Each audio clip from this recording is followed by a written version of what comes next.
کل نفس ذائقۃ الموت، ہر نفس نے موت کا ذائقہ چکھنا ہے۔ پھر اس کو اور کھلا کیا، کل شیء ہالک الا وجہہ، سب مر جائیں گے وہ زندہ ہوگا، سب کو مار کے زمین آسمان کو جھٹکا دے گا، کہے گا انا الملک، میں ہوں بادشاہ۔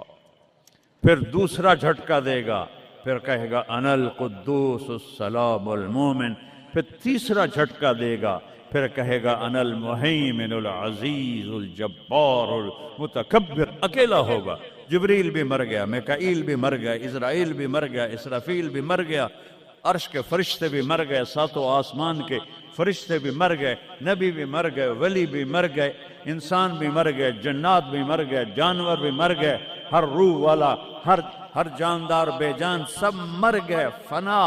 اور وہ اکیلا کہہ رہا ہے میں ہوں الملک القدوس السلام المومن المہیمن العزیز الجبار المتکبر۔ پھر کہے گا این الملوک، بادشاہ کتنے ہو؟ ہم لوگ بادشاہ کتنے ہو؟ وہ کہتا ہو بادشاہ کدھر ہو؟ این الملوک، کدھر ہو؟ این الجبارون، یہ جو آج ظلم کرتے پھر رہے ہیں، ان کو پتہ نہیں ہے کہ اپنے پاؤں پہ کلہاڑیاں مار رہے ہیں، وہ یہ مافیا ہوں، وہ یہ چور ڈاکو ہوں، وہ دہشت گرد ہوں، ان کم بختوں کو پتہ نہیں ہے کہ یہ کیا کر رہے ہیں، یہ اپنی قبر میں کیسی آگ جلا رہے ہیں، انہیں پتہ نہیں ہے۔ نہ لوگوں کو پتہ ہے کہ ظلم پر قبر میں کیسی آگ جلتی ہے، یہ وہ نہیں، اس لیے نشے میں ہیں۔ این الجبارون، وہ کدھر ہیں آج ظالم؟ پھر کہتا ہے این المتکبرون، ایڑی مار کے چلنے والے، گردن اکڑا کے چڑھنے والے، تکبر والے، کدھر ہو؟ لا تمش فی الارض مرحا، ارے پاگل دیوانے، پیٹ میں تیرے پخانہ، مثانے میں تیرے پیشاب، آنتوں میں تیرے گندگی، تو زمین پہ اکڑ کے کیوں چلتا ہے؟ جب تو ایڑی مار کے چلتا ہے، انک لن تخرق الارض، تو میری زمین کو پھاڑ دیتا ہے ایڑی مار کے، اور تو ایسے گردن اوپر کرتا ہے، ولن تبلغ الجبال طولا، کیا تیرا قد پہاڑوں سے اوپر چلا جاتا ہے؟ یا تیری ایڑی سے میری زمین پھٹتی ہے، اور تیرے اندر تو میں نے پخانہ ڈالا ہوا ہے، پیشاب ڈالا ہوا ہے، گندگی ڈالی ہوئی ہے، چند دن کے بعد تیری روح نکالوں گا، تو ایک مردار جثہ ہوگا، باہر رکھو تو بدبو سے سارا شہر پریشان ہو جائے گا، اور قبر میں تیرے اوپر کیڑے مسلط کروں گا جو تیرے پنجر کو الگ کر دیں گے، تیری بوٹیوں کو الگ کر دیں گے، پھر قبر کی تپش تیری ہڈیوں کو بھی گلا دے۔ اذا كنا عظاما نخرا، جب ہماری ہڈیاں بھی چورا چورا ہو جائیں گی، قالوا تلك اذا كرة خاسرة فانما هي زجرة واحدة فاذا هم بالساهرة۔ اللہ میرے نبی کا احسان، قل هو اللہ احد، اکیلا، وہ گزارا کیسے کرتا ہے؟ اللہ الصمد، سب اس کے محتاج ہیں، وہ کسی کا محتاج، لم یلد، کسی کا باپ نہیں ہے، ولم یولد، کسی کا بیٹا نہیں ہے، متخذ صاحبہ، او میری بیوی کوئی نہیں، ولا ولدا، میرا بیٹا کوئی نہیں، انا یکون لہ ولد، پاگلو بے وقوفو، او کدھر سے میرے بیٹے تم نے بنا دیے، ولم یکن لہ کفوا احد، کوئی اس کی مثال بتاؤ بھائی۔ اللہ کہتا کوئی مثال ہو تو تمہیں بتاؤں، میری مثال ہی کوئی نہیں، میری مثال ہی کوئی نہیں۔ جنت کی سب سے بڑی نعمت ہے جب اللہ سامنے آئے گا، پردہ ہٹائے گا اور کہے گا سلام قولا من رب الرحیم، میرے بندو آج تمہارا رب، میری بندیو آج تمہارا رب تمہیں سلام پیش کرتا ہے، وجوہ یومئذ ناظرہ الی ربہا ناظرہ۔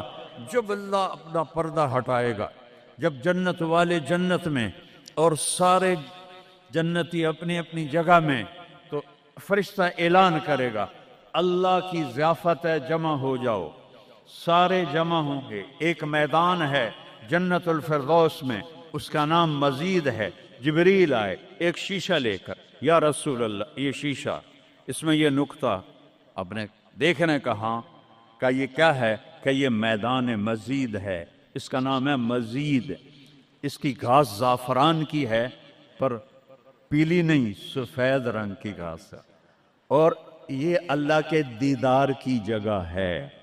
اور میں جبریل جو یوں کرو تو عرش سے یہاں پہنچ جاتے ہیں، یوں 1 سیکنڈ میں جبریل سدرۃ المنتہا سے عیدگاہ کی مسجد میں پہنچ جاتے ہیں۔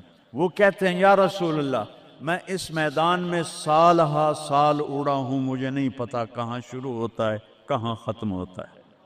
یہ میرے رب کے دیدار کی اسمبلی ہے، ایمان والے مرد ایک طرف، عورتیں ایک طرف، ایمان والے سارے امتی اپنے اپنے نبیوں کے ساتھ، اور ساری عورتیں حضرت خدیجہ ازواج مطہرات سیدہ فاطمہ کے ساتھ، اور اللہ تعالیٰ فرمائے گا میرے مہمان آئے ہیں کھانا کھلاؤ۔ جب وہ کھانا کھائیں گے تو کہیں گے جنت کا کھانا تو ایویں ہی ہے، جنت کا کھانا۔ پھر اللہ فرمائے گا اسقوہم، پانی پلاؤ، تو اللہ کے دسترخوان کا پانی پی کر سب سے اعلیٰ چشمہ تسنیم ہے، تسنیم۔ یہ دیکھا اتنی سی تری لگی آپ کو نظر بھی نہیں آ رہی، اتنی سی تری تسنیم کی لے کر آسمان پہ بیٹھ کے یوں کر دے، اس آسمان سے زمین تک خوشبو پھیل جائے گی۔ جب اللہ کے دسترخوان پر پئیں گے تو کہیں گے تسنیم بھی کوئی شے کوئی نہیں۔ پھر اللہ کہے گا فکہوہم، پھل کھلاؤ۔ یہی ہوتا ہے نا، کھانا آتا ہے، پانی آتا ہے، پھر میٹھا آتا ہے، تو میٹھے میں اے نہ کھاتے کرو سیویاں تے اے نامراداں دیاں فرنیاں، اتھے ٹھڈ ہو جائے گا تھوڑا۔ اللہ کو بڑے پیٹ والا بالکل اچھا نہیں لگتا، مولوی ہوئے تو اور ہی بڑا لگتا۔ تو اللہ کہے گا پھل کھلاؤ، تو جب وہ پھل کھائیں گے تو فاکہۃ مما یتخیرون، جو اللہ کہہ رہا ہے اعلیٰ قسم کے پھل، کہیں گے یہ پھل تو کچھ بھی نہیں ہے، پھل تو یہ ہیں۔ پھر اس کے بعد اللہ تعالیٰ فرمائے گا میرے مہمان آئے ہیں، شاہی دربار ہے، شاہی دربار کے لباس کے آداب ہوتے ہیں، ان کو شاہی لباس پہناؤ۔ تو نہ پاون دی لوڑ ہے نہ لاون دی لوڑ ہے، ایک ایسے چمک اٹھے گی اور سب کے لباس تبدیل ہو جائیں گے۔ اللہ کے دربار کے شایان شان وہ لباس ہوگا، تو کہیں گے جنت دے لباس ٹاٹ دے کپڑے ہی ہیں۔ پھر اللہ کہے گا طیبوہم، اور پھر یہ بھی ایک ہے بڑوں کے دربار میں جانے کا کہ پرفیوم لگا ہونا چاہیے، خوشبو ہونی چاہیے۔ ہمارے نبی کو خوشبو بڑی پسند تھی، تو ایک ہوا چلے گی، اس کا نام میرے نبی نے بتایا مسیرہ۔ وہ ہوا آپ نے فرمایا ہر جنتی مرد عورت کو خوشبو لگائے گی، اور فرمایا تیری بیوی دنیا میں تجھے ایسی طرح خوشبو نہیں لگا سکی جیسی وہ ہوا تجھے خوشبو لگائے گی۔ اب جب یہ سب مکمل ہو جائے گا تو اللہ کہیں گے میرے بندوں نے کھا بھی لیا، پی بھی لیا، پھل بھی کھا لیے، کپڑے بھی پہن لیے، خوشبو بھی لگا لی، کیوں بھائی راضی ہو؟ یا اللہ بڑے راضی ہیں، میرے وعدے پورے ہو گئے؟ کہ یا اللہ سارے پورے ہو گئے۔ کہ نہیں، ان لکم عند اللہ موعد یرید ان ینجزکموہ، اللہ خود فرمائے گا ایک وعدہ ابھی باقی ہے جو پورا نہیں ہوا۔ وہ کہیں گے یا اللہ وہ کون سا ہے؟ الم تبید وجوہنا وتزحزحنا عن النار وتدخلنا الجنات۔ یا اللہ وعدے تو پورے ہو گئے، تو نے دوزخ سے بچا لیا، تو نے جنت میں پہنچا دیا، اور تو نے اپنی رضا نصیب فرما دی، باقی کیا رہ گیا ہے؟ تو اللہ تعالیٰ کہے گا سنو، آواز آئے گی، بندوں کو نہیں، یا رضوان، جنت کا جی ایم، سی او مولوی احتشام صاحب سی او فاؤنڈیشن، تو جنت کا سی او، جنت کا جی ایم، اللہ کہے گا یا رضوان، اس کا نام ہے ارفع الحجب بینی و بین عبادی و زواری، میرے اور میرے بندوں کے درمیان پردہ ہٹا دے۔ دوزخ کا سب سے بڑا عذاب، آخرت کا سب سے بڑا عذاب دوزخ نہیں ہے، انہم یومئذ عن ربہم لمحجوبون، اللہ کے دیدار سے محرومی پہلے فرمائی، ثم انہم لصال الجحیم، پھر وہ جائیں گے آگ میں۔ آگ چھوٹا عذاب ہے، اللہ کے دیدار سے محرومی بڑا عذاب۔